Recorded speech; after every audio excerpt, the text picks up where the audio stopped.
इब्बू तन्ने कैसा लग रहा है? तेरा दर्द कुछ कम हुआ? चोट ज्यादा गहरी नहीं है, हो जाएगी थोड़ी देर में ठीक। तुम अन्ने खुश करने के लिए बोल रही है ना? जितनी गहरी चोट तन्ने हाथ पे लगी है ना, उससे कई ज्यादा गहरी चोट तेरे दिल पे लगी है, मैं जानता हूँ। तुम हाथ की चोट पे तो मरहम पट्टी लगा लेगी, तो दिल की चोट का क्या करेगी? कान्हा जी की कसम, हमें बहुत डर लग रहा है कि कहीं गलती से हम आपको खो ना दें। हम बिल्कुल आपको खोना नहीं चाहते हैं।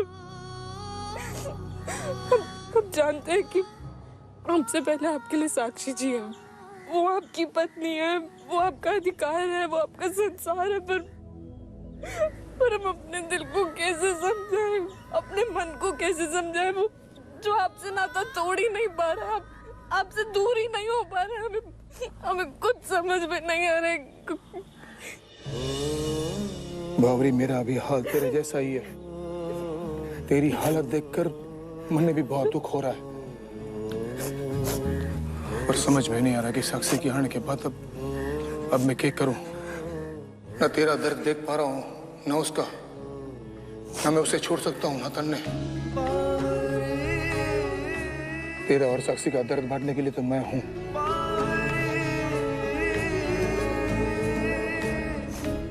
पर मैं अपने दिल की बात किससे कहूं? रोज घुट घुट के जी रहा हूं। अब मैं और ऐसे ना जी पाऊंगा। अब मैंने फैसला कर लिया है, मैं साक्षी को सब कुछ बता दूंगा, फिर चाहे जो हो जाए, एक ही बार में फैसला हो जाए, जो होना हो जाए। कि वीरेंद्र प्रताप किसका है, साक्षी का कि बावरी का? चल। मुखी जी कैसी बातें कर रहे हैं आप साक्षी जी को कुछ मत बताइए। अब न बता पाऊंगा ना तो कभी न बता पाऊंगा। अरे जो होना एक बार में हो जाएगा ना। तू चल चुपचाप मेरे साथ, उसको भी सच मालूम पड़ने देना कि क्या हो रहा है। प्लीज, हम आपको कह रहे हैं साक्षी जी को कुछ भी बताइए। अगर गलती से उन्हें कुछ भी हो गया या उनकी तबीयत खराब होगी ना, हम दोनों अपने आप को कभी माफ नहीं कर पाएंगे। प्लीज। इब ना कह पाया ना तो मैं कभी ना कह पाऊंगा। मुखी जी जैसी तू चल मेरे साथ, तू चल मेरे साथ।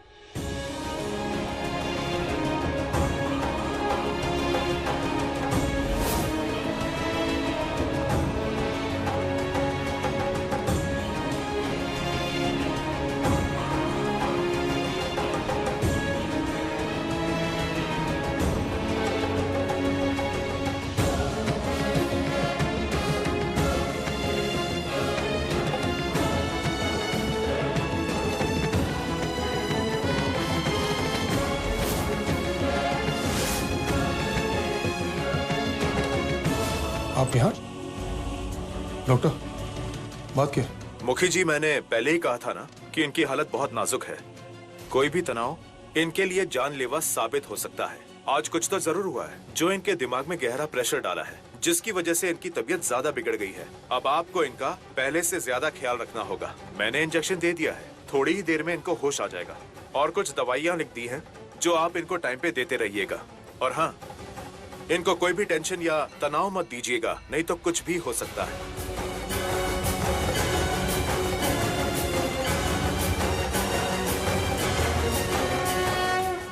तू ठीक है ना? साक्षी का फोन आया था, उसने बताया कि तू और पूर्वी टूरिस्ट बस में चढ़े गए और साक्षी और बच्चे पीछे छूट गए। घबरा गई थी वो, इसलिए मैं डॉक्टर साहब को लेकर यहाँ आ गई। जब पहुंची तो बहुत रो रही थी और मेरे सामने बेहोश हो गई। कहा था ना मैंने तुझसे कि उसका ध्यान रखना, उसके साथ रहना, उसके साथ समय बिताएगा तो वो जल्दी ठीक हो जाएगी। ऐसे कैसे लापरवाही करके तू उसे अकेला छोड़ के चला गया? सोचना चाहिए था ना तुझे। 5 साल बाद वापस आई है वो हमारी जिंदगी में, अगर उसे कुछ हो गया तो ध्यान रखना चाहिए था ना तुझे। वीरेंद्र, इतना समझदार होके तू ऐसी गलती कैसे कर सकता है?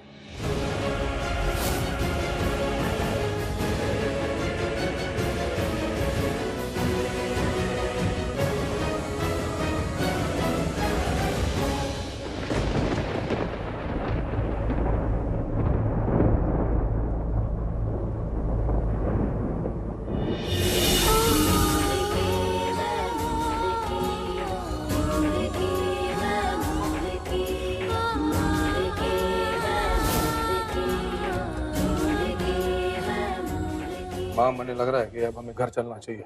बहुत हो गया इधर। चीची, घर जाने नहीं जाने से कोई फर्क नहीं पड़ता। देखा ना डॉक्टर ने क्या कहा, आप लोग कहीं पर भी रहिए, लेकिन भाभी को कोई टेंशन, कोई तनाव नहीं होना चाहिए। देखा ना, अब थोड़ी देर के लिए इनसे दूर क्या गए, भाभी तो बेचारी बेहोश ही हो गई। भगवान ना करे इन्हें कुछ और भी पता चल गया तो पता नहीं क्या हाल होगा इनका। मैं तो कहती हूँ अभी सब कुछ भूल भाल के आप सिर्फ इनका ध्यान रखिए, इनको ठीक कीजिए, भूल जाइए बाकी सबको। तू मन ने सिखावेगी क्या करना है मन्ने? हम बच्चों को तैयार कर देते हैं और घर वापस जाने के लिए सामान भी पैक कर देते हैं। चलो आओ बच्चों।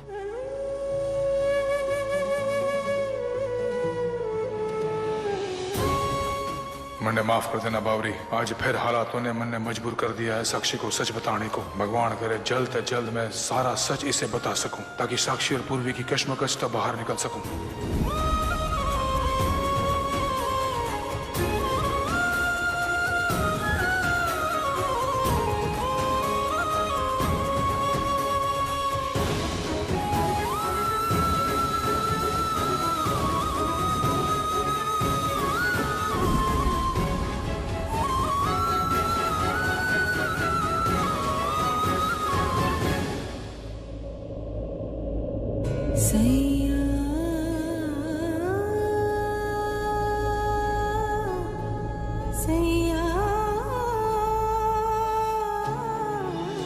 आप हमारे लिए परेशान मत होइए, ठीक है हम।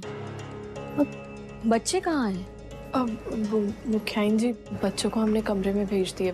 पता है बच्चे और मुखी जी कितना घबरा गए थे आपको ऐसे देख के।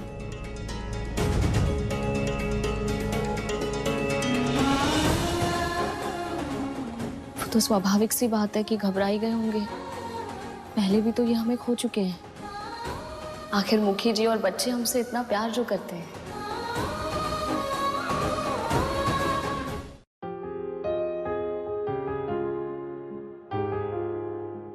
वैसे भगवान का शुक्र है कि तुम भी ठीक हो, तुम भी तो हमारी जिम्मेदारी हो, है ना मुखी जी?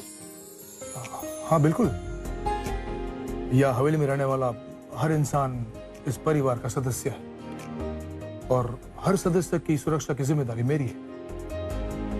कितना ख्याल रखते हैं आप सबका, परिवार हो या हवेली का नौकर। कितनी चिंता है आपको सबकी।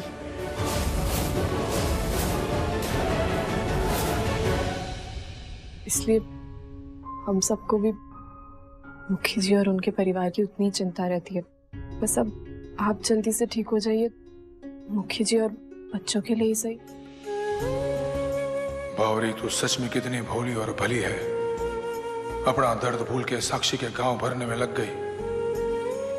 पता नहीं भगवान ने तन्ने किस मिट्टी से बनाया। देखा तूने वीरेंद्र, तू यहाँ साक्षी के साथ बैठा है, उसका हाथ पकड़ा हुआ है, तो साक्षी का चेहरा कैसा खिल गया। वैसे भी पति साथ में होना तो पत्नी का चेहरा ऐसे ही मुस्कुराता हुआ रहता है। इसीलिए मैंने तुझे कहा कि इसके साथ रहा कर, इसे छोड़ के ना जाया कर। मैं कह रही थी ना आपको, भाभी को ना कोई दवाई शवाई की जरूरत नहीं है, जरूरत है तो जेठ जी के प्यार की, उनके साथ की। माँ, भाभी तो बिल्कुल ठीक लग रही हैं, तो कल का करवा चौथ का व्रत ये भी तो रख सकती हैं। क्यों भाभी, रखेंगी ना आप? हाँ, हम भी रखेंगे करवा चौथ का व्रत। तन्ने कोई व्रत रखने की जरूरत ना है, पहले ठीक हो जा, फिर यूं रीति रिवाज बनाती रहना।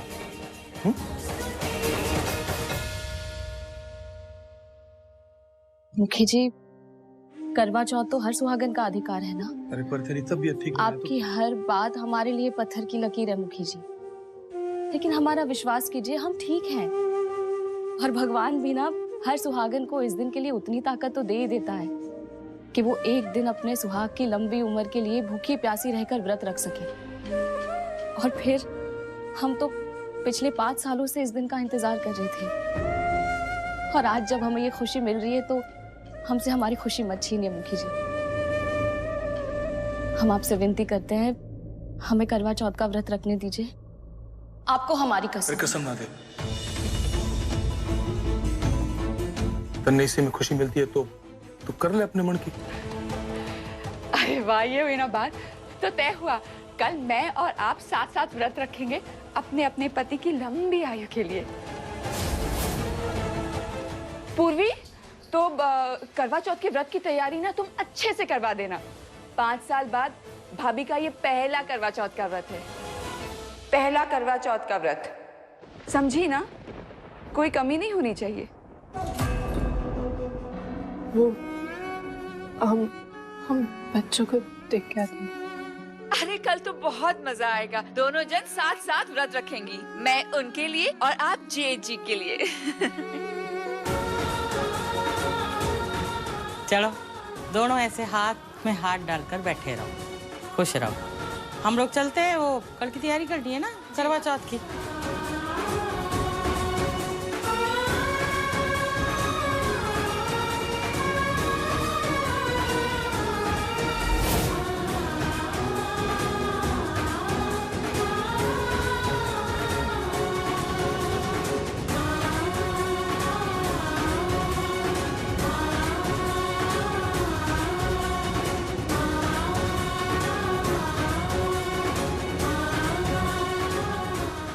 शादी के बाद हमारा पहला करवा चौथ है कल, लेकिन ये पहला करवा चौथ ही ना तो हम मना सकते हैं और ना ही किसी के सामने व्रत रख सकते हैं। अगर साक्षी जी ने पूछ लिया कि हमने ये व्रत किसके लिए रखा है तो क्या जवाब देंगे उन्हें? आप क्या कर रहे हो?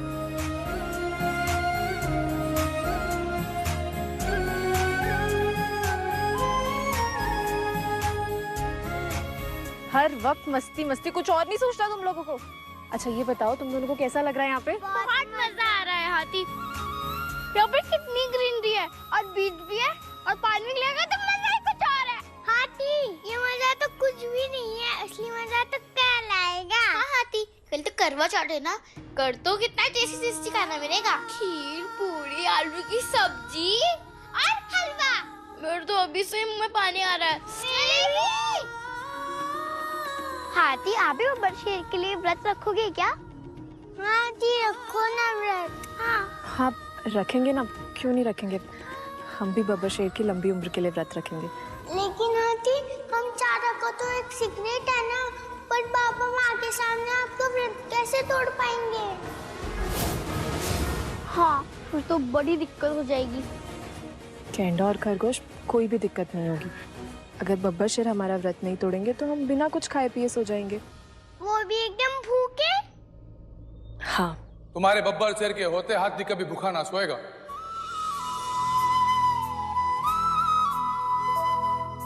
पर पापा कैसे?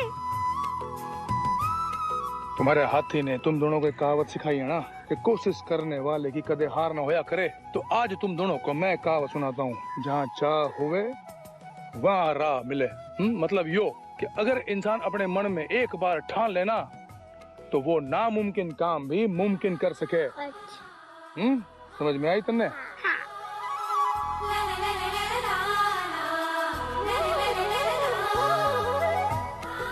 ये मुखी जी ऐसा क्यों कह रहे हैं? आखिर चल क्या रहे हैं इनके दिमाग में?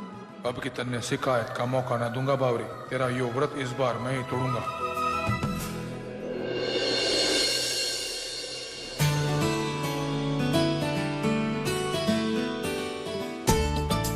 सरगी की सारी तैयारी हो गई ना अंजलि? हाँ माँ, सब हो गई है। कुछ रह तो ना गया? नहीं नहीं, मैंने ना भूरी को कह दिया है, वो कमरे में जाके सरगी दे देगी मुझे। ठीक।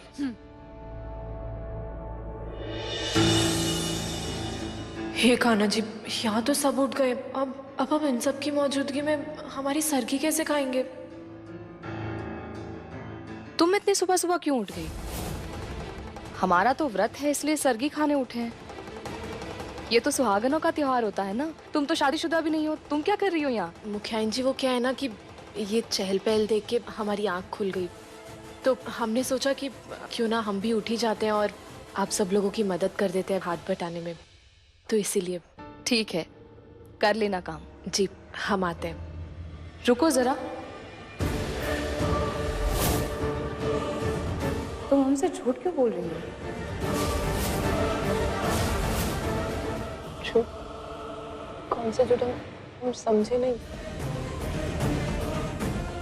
हमें ऐसा क्यों लग रहा है कि उस दिन जब तुम काल कोठरी में हमसे मिलने आई थी, होली वाले दिन,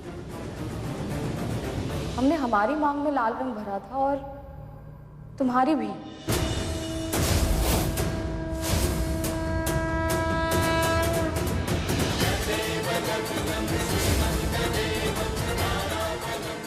उस दिन हमने तुम्हें सिंदूर इसलिए लगाया था क्योंकि तुमने मंगलसूत्र भी पहना था।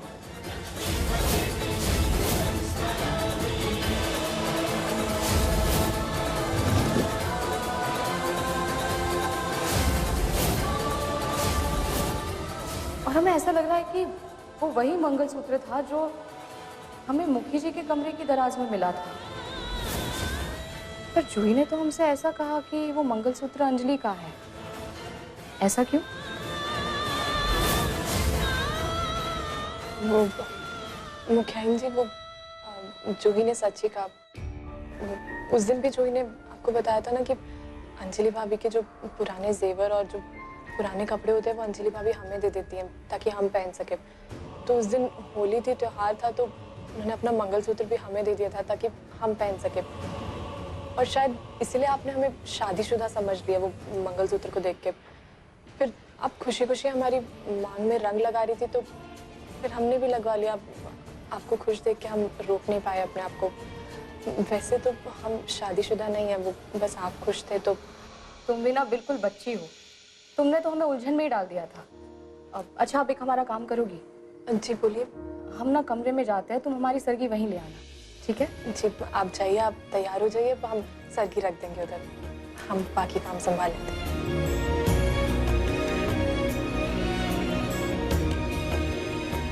ये सरगी जल्दी से साक्षी जी के कमरे में रखाते हैं। हम पानी पीकर ही अपना व्रत रख लेंगे।